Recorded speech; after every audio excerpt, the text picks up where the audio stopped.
La H suena con Guacho Díaz Mena, el podcast. Amigas y amigos, soy Joaquín Díaz Mena Guacho y les doy la bienvenida a un número más del podcast La H Suena. Recuerden que ahora nos pueden ver, además de Facebook Live, nos pueden escuchar también en Spotify, Amazon Music y Google Podcast. Ustedes ya conocen el concepto del podcast. Aquí platicamos acerca de diversos temas que suman y aportan al bienestar integral de las personas. Hoy vamos a hablar de participación ciudadana y sobre todo vamos a hablar de desarrollo urbano. Se encuentra con nosotros un joven que, bueno, yo lo conocí, empecé a escuchar, a hablar de él allá por el año 2010, 2012, porque fue dirigente de nuestra alma mater, el Instituto Tecnológico de Mérida, y siempre ha trabajado en busca de los mejores espacios de vida para los ciudadanos y sobre todo impulsando siempre la participación ciudadana en las decisiones para desarrollar una mejor ciudad de Mérida.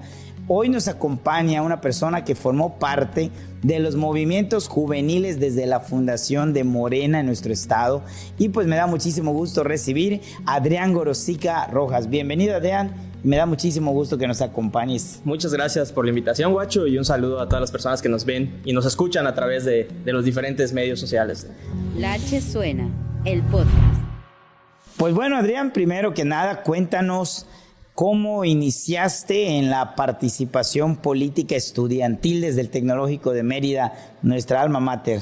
Sí, bueno, previo a ganar el proceso estudiantil, yo estuve participando en movimientos sociales que tenían que ver con el tema del transporte público. Me tocó ser vocero de uno de esos movimientos donde exigíamos mejor calidad en el servicio, pero sobre todo también que se respetaran, ¿no?, las tarifas preferenciales de estudiantes, adultos mayores y de personas con discapacidad. En ese entonces nos organizamos por asambleas en escuelas, lo que permitió, ¿no?, que pudiéramos pues darnos a conocer entre la base estudiantil. Y de ahí fue que decidimos participar en colectivo para el proceso de la selección de un nuevo presidente de la Sociedad de Alumnos del Instituto Tecnológico de Mérida. Fue una elección que yo creo que de alguna manera, pues no sé si histórica, pero sí bastante relevante, porque como tú sabrás, en los procesos estudiantiles del pasado se metían mucho los partidos políticos, ¿no? Había mucho financiamiento hacia quienes iban a ser los representantes estudiantiles o esperaban que sean. Y bueno, a mí me tocó enfrentar todo eso y de manera muy, muy austera, como lo ha predicado siempre nuestro presidente, fue como decidimos participar, construyendo un proyecto colectivo, desarrollando propuestas con las y los estudiantes, que al final del día nos llevaron a ganar la elección cuando nadie pensaba que lo podríamos hacer. La ganamos, de hecho, creo, si no estoy mal, 2-1, ¿no?, con los diferentes competidores y competidoras que habían en ese entonces. Bueno, Adrián, yo me acuerdo que tú saltaste a la fama porque en 2012 hablaste ante Andrés Manuel López Obrador en la plaza de Tlatelolco en un encuentro con dirigentes juveniles y estudiantiles del país en la Ciudad de México. Cuéntanos esa anécdota. Sí, en ese entonces yo ya era representante estudiantil del TEC, ya estaba en mis últimos meses de gestión y desde siempre he apoyado el movimiento de Andrés Manuel.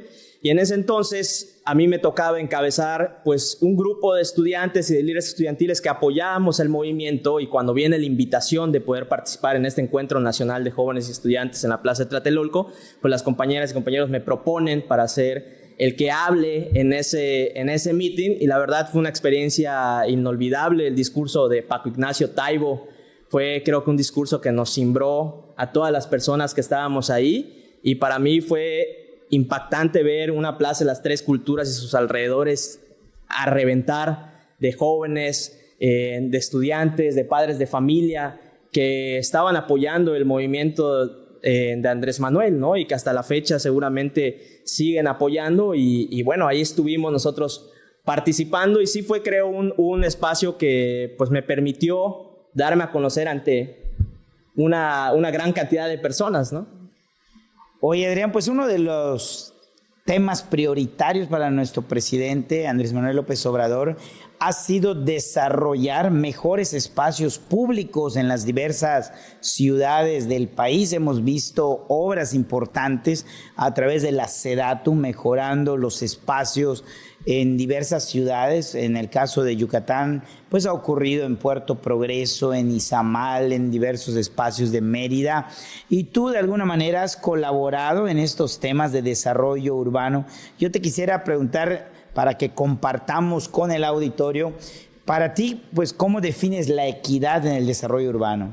Pues creo que precisamente es poder garantizar, ¿no?, que todas las personas, independientemente del lugar donde hayan nacido y de su condición socioeconómica, puedan acceder a todos los servicios, ¿no?, educación, cultura, recreación, agua, alumbrado público, alumbrado en la vivienda.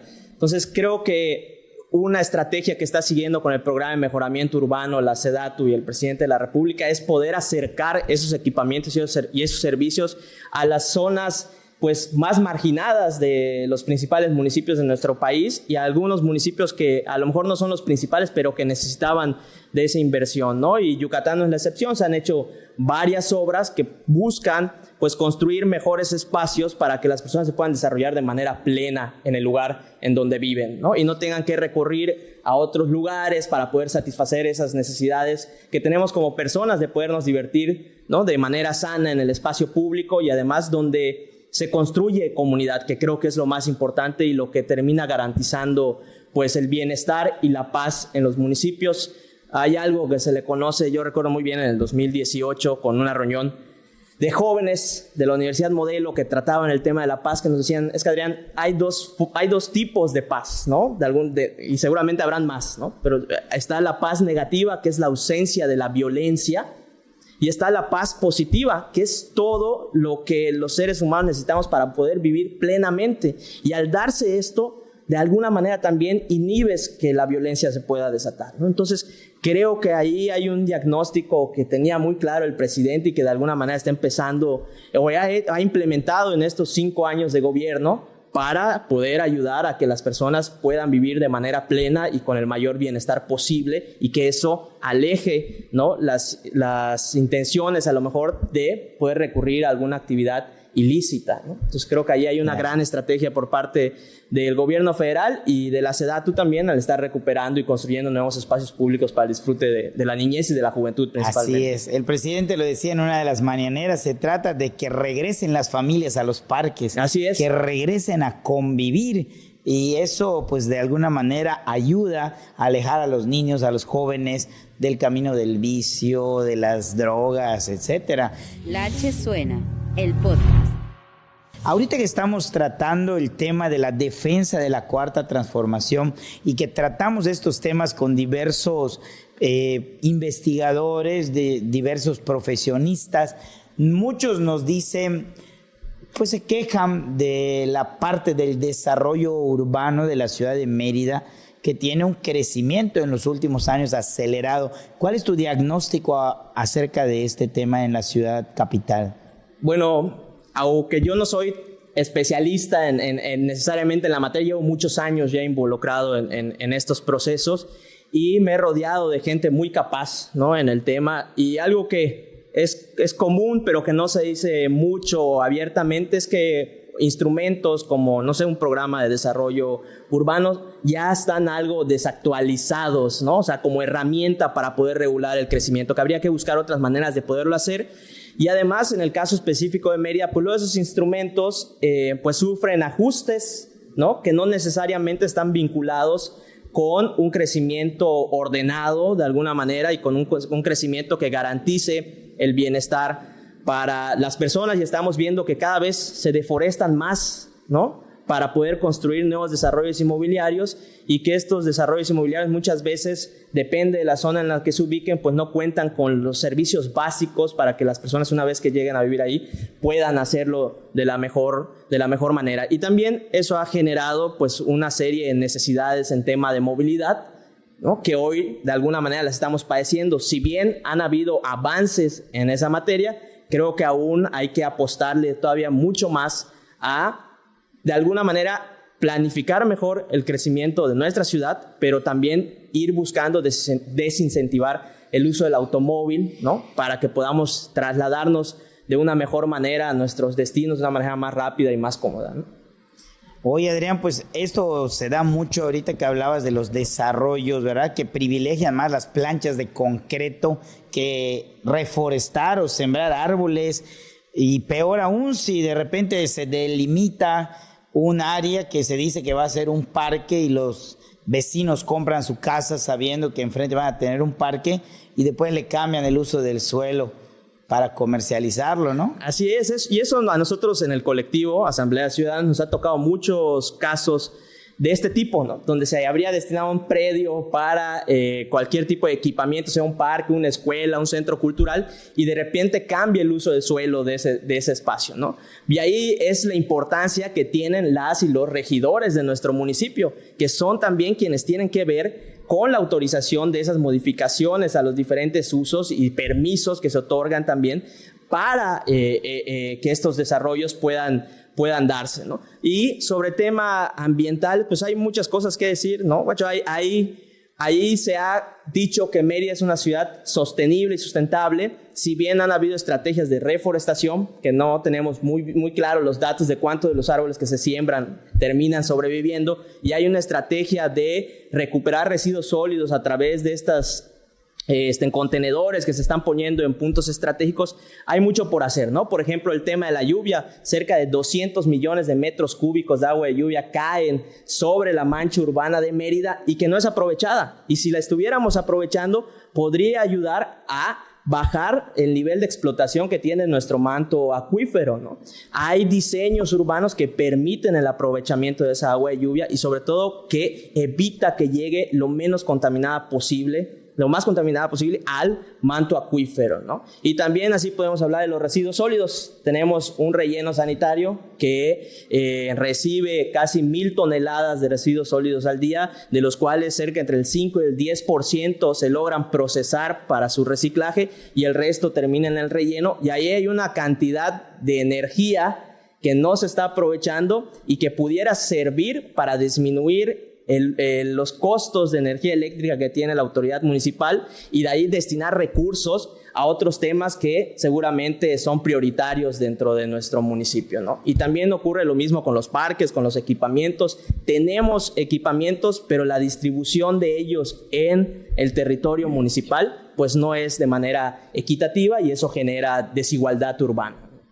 Oye, Adrián, por la seguridad que disfrutamos en Mérida y en Yucatán, pues estamos de moda para que muchísima gente quiera venir a Yucatán. Yo tengo muchos conocidos en la Ciudad de México, en otros estados en que fui delegado de bienestar, que todo el mundo quiere comprar casa en Mérida, quieren retirarse algún día y venir.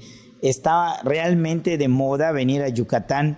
Y yo quisiera preguntarte, y bueno, además les damos la bienvenida porque tenemos muchísimos amigos que ya viven en nuestro estado, ¿verdad? Tan yucateco es los que nacimos acá, como yucateco es el que ha tomado la decisión de venir a radicar a nuestro estado y sobre todo que vienen y abrazan nuestra cultura, abrazan nuestras costumbres porque se yucatequizan, ¿verdad? Los que son de otros estados y que tenemos muchos amigos que ya viven acá. Pero la pregunta que te quiero hacer, ¿está preparada nuestra ciudad para este crecimiento tan acelerado de la población? Pues yo creo que los efectos de ese crecimiento acelerado lo estamos viendo, ¿no? En el tema de la movilidad. Cada vez hay muchísimo más tráfico. Al padecer durante muchos años de un mal sistema de transporte público, generó que las personas prefirieran adquirir un auto en vez de moverse en transporte público y pues estamos generando muchísimo más tráfico. Y también pues en el crecimiento de la mancha urbana cada vez vemos más calor, ¿no? Ahorita deberíamos estar en una temporada, ya empezaba el fresquito y más lluvias y vemos que no es así. Se están generando islas de calor en diferentes puntos de nuestra mancha urbana, que son consecuencias de esta expansión, ¿no? Creo que hay que planificar mejor ese crecimiento. No decimos que no venga, no, al contrario, aquí se les recibe, pero hay que planificar mejor ese crecimiento y sobre todo hay un tema que a mí me preocupa mucho, que es el de la vivienda, guacho, ¿no? Y que poco se habla. Nuestra generación y las generaciones más jóvenes estamos teniendo problemas, ¿no? Para poder encontrar vivienda ya sea para adquirirla, incluso para rentarla, porque precisamente mucha de la gente que viene de fuera, ¿no? Y ellos no tienen la culpa, vienen con un mayor poder adquisitivo, y eso ha disparado, ¿no? Los costos de la vivienda en Mérida, y ha disparado también los costos de la renta. Entonces creo que hay que trabajar desde el Estado en una política de acceso a la vivienda, ¿no? Y no tanto desde una visión inmobiliaria, ¿no? Y eso nos va a permitir, pues, poder conciliar, ¿no? Esta llegada de personas de otros estados del país con quienes ya tenemos haciendo una vida aquí desde hace mucho tiempo, ¿no? Prácticamente toda la vida. Te doy un dato. Según el INEGI, aproximadamente dentro del periférico de Mérida hay alrededor de 60,000 viviendas deshabitadas, ¿no? Entonces, se siguen construyendo viviendas fuera del periférico, en nuestra zona metropolitana, pero hay aquí adentro 60,000, ¿no? Y el problema no es solo de las personas que no podemos encontrar vivienda, sino también hay un problema para las autoridades municipales, porque la extensión y la expansión urbana genera más costos para poder llevar los servicios básicos, ¿no? Claro, entonces, agua potable, electricidad y así todo. es. Entonces, si no vamos preparando, como bien dices, la ciudad para este tipo de crecimiento y sobre todo financieramente vamos haciendo esas proyecciones y asignamos también responsabilidades para quienes desarrollan el municipio desde lo privado, pues sí vamos a empezar, no dentro de mucho, a tener, yo creo, graves problemas en nuestra ciudad. Y uno que tampoco se dice mucho o se habla es el tema del agua, ¿no? Se estima que para el 2030 nuestra zona metropolitana va a entrar en estrés hídrico alto y para el 2040 en estrés hídrico extremo. Esto quiere decir, sí, Yucatán tiene mucha agua, pero el agua que tenemos está sumamente contaminada. Así es. La demanda cada vez es mayor y la capacidad de poderla procesar para que sea apta para el consumo humano cada vez se complica más, ¿no? Entonces, este es un tema relevante que va directamente relacionado, pues, con el desarrollo urbano, con el desarrollo de las diferentes regiones de nuestro estado, que tenemos que vigilar y darle seguimiento y apostarle, ¿no? Para poder atender este problema. La H suena, el podcast. Tocaste el tema de movilidad urbana. ¿Qué retos ves tú para la ciudad en este tema de movilidad? Creo que hay un reto cultural muy fuerte, que es el de desincentivar el uso del automóvil, ¿no? Como bien te decía, muchos años padecimos y de alguna manera seguimos padeciendo, pues, una nula política en tema de movilidad y de transporte público. Se han hecho avances, creo que apostarle a la movilidad ciclista es un avance, en apostarle a un nuevo diseño en el tema del transporte público es un avance, pero hay que seguirlo fortaleciendo. ¿Por qué? Porque no es solo poner unidades nuevas y con aires acondicionados. El confort, claro que es importante, pero también tenemos que garantizar que el servicio de transporte público masivo de pasajeros no solo sea igual de confortable que ir en tu automóvil, sino que incluso puedas llegar más rápido que subirte a un auto a tu destino, ¿no? Entonces, eso empieza a incentivar que la gente diga, bueno, si me voy en auto al centro, me voy a tardar 1 hora, pero si me voy en transporte público, a lo mejor me echo 40 minutos. Pero para eso hay que rediseñar toda la infraestructura de movilidad, de vialidad, para que puedan existir un mejor servicio de transporte público. Y también creo que tenemos que apostarle a una ciudad de proximidad, y eso requiere que podamos planificar mejor la ciudad y garantizar servicios en las diferentes zonas de la ciudad para incentivar también que las personas, se puedan mover en bicicleta porque el recorrido que tienen que hacer es corto, o mejor, lo puedan hacer caminando. Pero para poderlo hacer de esta manera tenemos que garantizar también confort, ¿no? Entonces se hace una campaña de reforestación, se reforestan, por ejemplo, camellones centrales, pero las banquetas de los costados, donde normalmente están las ciclovías y donde normalmente caminamos las personas, pues esas siguen estando pelonas, ¿no? Entonces el calor que nos impacta, pues puede llegar a ser un factor que decida, aunque la estadística dice que no, pero puede ser algo que diga la gente, bueno, pues a lo mejor y no camino porque está el solazo. Entonces, pero eso, poder reforestar esas calles, pues implica un cambio en la forma en la que entendemos el diseño de nuestra ciudad, ¿no? Implica modificar banquetas. Por ejemplo, se están construyendo nuevos fraccionamientos. ¿Cuántos de estos nuevos fraccionamientos en sus calles primarias, secundarias y terciarias contemplan un espacio de guarnición para que se pueda arbolar, ¿no? Entonces sí puedas tener fraccionamientos. Las personas tienen que recurrir a romper su banqueta, ¿no? para poder sembrar su árbol en la puerta de la casa. Entonces no se están generando también las condiciones en la infraestructura ni los incentivos de alguna manera en el diseño urbano para que podamos tener una ciudad y un municipio más confortable en todos los aspectos, ¿no? Excelente.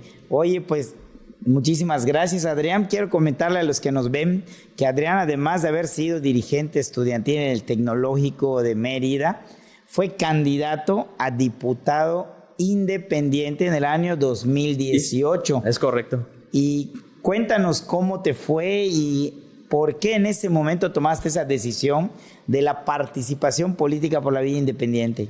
Pues yo fui fundador de Moneveo, participaba en el movimiento desde la Convención Nacional Democrática. Ahí conocí al gran maestro don Roger, Jaime Vázquez. Que en paz descanse, don Roger Aguilar Salazar. El profe Bermejo, don Luis Ortega, su esposo Ñamari, Rosa Marta, Olvido, Antonio Figueroa, imagino que lo conoces igual. Y ahí a varios compañeras y compañeros que los conocimos y estuve yo participando en Morena. Y después del 2015, pues en este andar de la participación ciudadana vinculada directamente con el desarrollo urbano, pues surgió un colectivo, ¿no? que se llama Wikipolítica, que tuvo sus orígenes en Jalisco. Si ubicas a Pedro Kumamoto. Claro, perfectamente, fue diputado local. Así es, independiente en Jalisco. Entonces ellos, al ver el trabajo que estábamos haciendo, nos dicen, oigan, vamos a colaborar, vamos a hacer cosas juntos.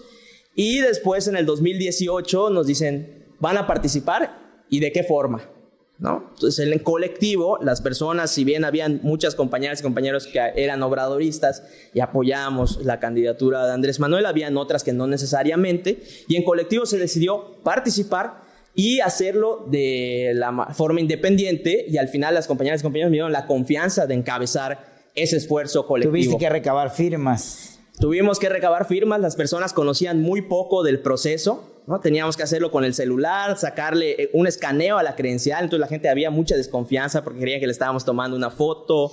Tuvo que haber toda una estrategia de comunicación que nos ayudara a reforzar el que no les vamos a robar su identidad. Y al final juntamos más de 6,400 firmas para poder obtener el registro de la candidatura. Y bueno, creo que hicimos una campaña muy, muy buena, donde su principal objetivo era poder demostrar que las cosas se pueden hacer de manera austera y que se pueden hacer con contenido, que creo que eso es muy importante, ¿no? Muchas veces la campaña se centra en quién es el más popular y quién a lo mejor da el mejor discurso, y no nos hemos acostumbrado a leer cuáles son las propuestas, cuál es el programa, qué es lo que se está planteando para la gente, ¿no? Entonces nosotros decidimos apostarle a eso y creo que nos fue muy bien. No ganamos la elección, pero sacamos 11,000 votos, ¿no? Entonces alrededor del 15% de la votación, y la verdad es que estamos muy contentos porque fue un proceso de mucho aprendizaje para todas las personas que estuvimos involucradas en él, y que estaré eternamente agradecido con la gente que nos dio su confianza con su firma y después con su voto durante ese proceso, y seguimos con los mismos ideales, las mismas convicciones y las mismas ganas de hacer política que les sea útil a la gente y que les ayude a construir mayor bienestar. Muy bien, amigas y amigos, pues él es Adrián Gorosica, participó también en 2021 como candidato a regidor en la planilla de Morena por la alcaldía de Mérida. Y bueno, pues es un joven que a lo largo de los últimos años ha participado en distintas formas en política. Yo quiero cerrar, Adrián, con 2 preguntas. ¿Qué le recomiendas y qué le aconsejas a los jóvenes que nos estén viendo, que como tú, desde muy chavo, y como yo también me incluyo porque yo fui alcalde a los 25 años, pero lo intenté a los 22, llegué a los 25, pero tú desde muy joven fuiste dirigente en el Tecnológico de Mérida? ¿Qué le recomendarías a los jóvenes que nos están viendo, que quieran acercarse y participar a través de Morena en la política? Y segundo, preguntarte, pues, ¿qué va a hacer Adrián Gorosica en próximas fechas, si tienes alguna aspiración? Bueno, primero que nada, decirle a los jóvenes que una frase que a mí se me quedó muy marcada cuando inicié en esto es que si no haces política, alguien la va a hacer por ti. Entonces, eternamente nos quejamos de que los políticos de siempre no nos escuchan, no hacen planteamientos que nosotros queremos que se hagan, pero a veces es difícil, ¿no? Las brechas generacionales son un reto, ¿no? Para quienes hacemos política. Incluso yo, a lo mejor, el planteamiento de los jóvenes que ahora tienen 18 años van a ser diferentes a los que yo cuando tuve 18 años, ¿no? Entonces, para que esos planteamientos puedan estar en la mesa, hay que hacer política, hay que involucrarse. Y política no es únicamente participar dentro de los partidos políticos. Política es organizarse con sus compañeras y compañeros para impulsar alguna causa, para defender alguna causa y para proponer cosas. Algo que aprendimos mucho durante estos años, Guacho, es que quejarse muchas veces no es suficiente, ¿no? Protestar muchas veces no es suficiente. Ponemos en jaque a la autoridad cuando llegamos con una queja, con una protesta, pero también con un proyecto, ¿no? Y decirles, mira, no solo nos estamos quejando, sino aquí te estamos planteando cómo puedes solucionar este tema, ¿no? Entonces, creo que por ahí hay que caminar. Y con respecto al proceso que viene, pues no hay una aspiración como tal, más que contribuir a que la Cuarta Transformación se consolide y se profundice en Yucatán, y pues apoyar, ¿no? En este caso, tu proyecto que estás llevando para coordinar los comités de defensa de la Cuarta Transformación en el Estado, ¿no? Ese es mi compromiso, poder ser útil al movimiento en donde se me requiera, en donde me lo permitan, y ahí vamos a estar apostando nuestro talento, nuestras ideas y lo que sea necesario para sacar adelante a la Cuarta Transformación en Yucatán, y sobre todo, y lo más importante, poder construir mayor bienestar para las personas que viven en Mérida y en nuestro estado. Pues muchísimas gracias, Adrián, sobre todo por el apoyo al proyecto. No estaba pactado, ¿eh?